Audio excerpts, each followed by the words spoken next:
તમને બધાને જય શ્રી કૃષ્ણ, રાધે રાધે, જય માતાજી। આજે આપણે બનાવવાના છે બટાકા વડા। તો આપણે અહીંયા 8-9 બટાકા લઈ લીધા છે, એને મેશ કરાવી દઈશું આપણે બરોબર। આપણે આ બટાકા મેશ કરી દીધા છે। હવે આપણે અહીંયા નાખીશું લસણ, મીઠું લીમડું અને આપણે મરચાં એની પેસ્ટ છે એ 1 ચમચી જેવી નાખી દઈશું। 1 ચમચી જેવી પેસ્ટ નાખી દીધી। પછી આપણે નાખી દઈશું મરચું નાખશું। અહીંયા લીલા મરચાં તો નાખ્યા જ છે 2 કૂટીને, પણ આટલું અડધી ચમચી જેટલું મરચું નાખી દઈશું। પછી આપણે હળદર નાખશું 5 ચમચી, 1/4 ટેબલ સ્પૂન જેટલી હળદર નાખી દઈશું।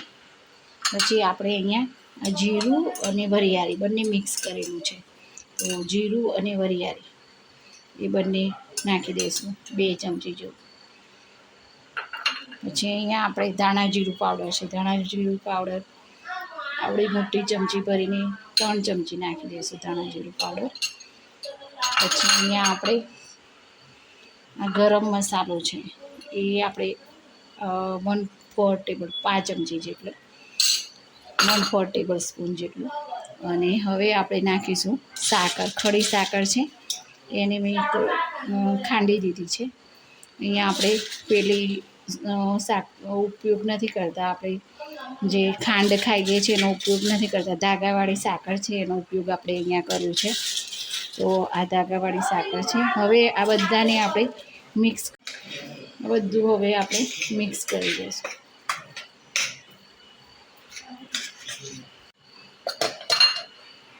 આપણે અહીંયા સ્વાદ અનુસાર મીઠું લઈશું। અહીંયા આપણે લીધું છે અડધી ચમચી જેવું મીઠું લીધું છે।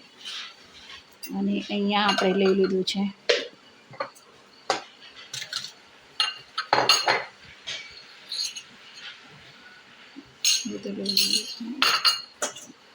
અહીંયા આપણે કોથમીર લઈ લઈશું, લીલા કાપેલા કોથમીર, ઝીણા સમારેલા કોથમીર આપણે 4-5 ચમચી જેટલા લઈ લીધા છે આપણે।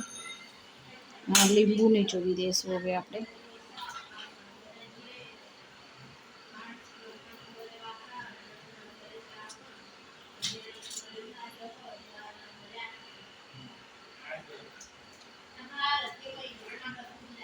બે ચમચી જેવું લીંબુનો રસ લઈ લીધો છે। હવે આ બધું મિક્સ કરી દઈશું આપણે।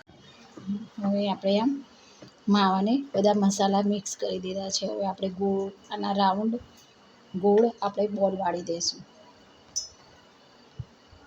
બહુ નાના નહીં કે મોટા નહીં, મીડિયમ સાઈઝના। હવે આપણે અહીંયા ચણાનો લોટ લીધો છે, એક મીડિયમ સાઈઝની વાટકી જેટલું લીધું છે।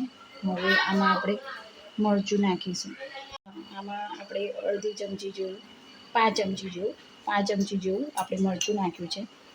5 ચમચી જેવી આપણે હળદર નાખી દઈશું અને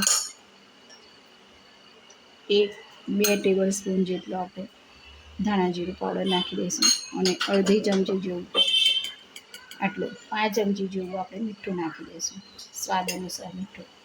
હવે આ બધું આપણે મિક્સ કરી દઈશું અને પાણી રેડીને આપણે એનું બેટર બનાવીશું, ખીરું બનાવી દઈશું આપણે એનું।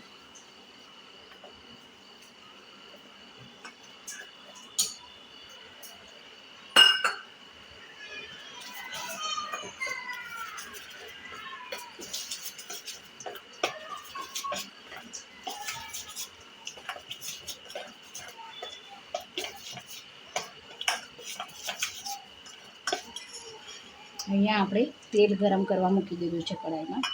અહીંયા આપણે ખીરું બનાવી દઈશું।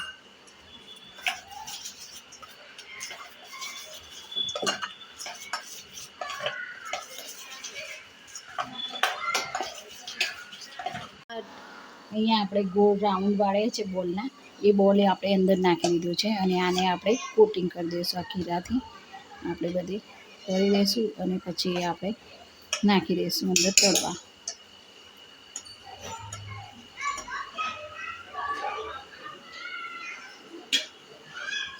તેલ આપણું ગરમ થઈ ગયું છે, હવે આપણે અંદર નાખી દઈશું જે હળવા છે।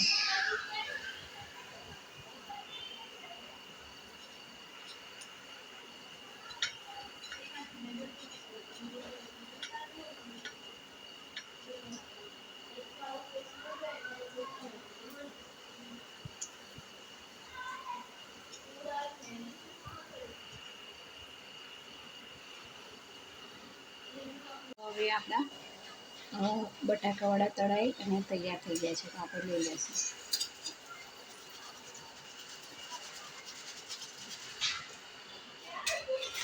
આપણા બટાકાવાળા તૈયાર થઈ ગયા છે.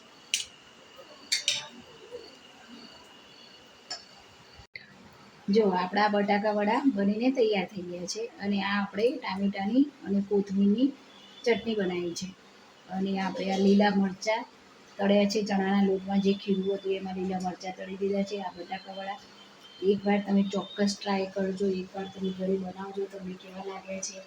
અત્યારે ઉનાળામાં બાળકોનું વેકેશન છે, તો રોજ તો આપણે આવું તળેલું ના ખવાય, પણ 15 દિવસ સુધી મહિનામાં એકાદ વાર આવું બનાવીએ તો ચાલી શકે. તો તમે આ બટાકાવડા બનાવી અને જોઈ જોજો તમને કેવા લાગે અને કોમેન્ટ કરવાનું જણાવજો.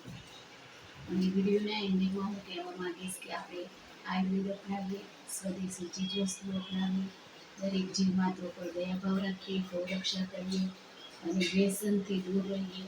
અને આપણા રસ્તા અને આપણી આસપાસ અને જાહેર સ્થળો અને નદી કિનારો, દરિયા કિનારો, તળાવ, દરેક જગ્યાએ આપણે સ્વચ્છતા રાખીએ અને ટ્રાફિકના નિયમોનું પાલન કરીએ.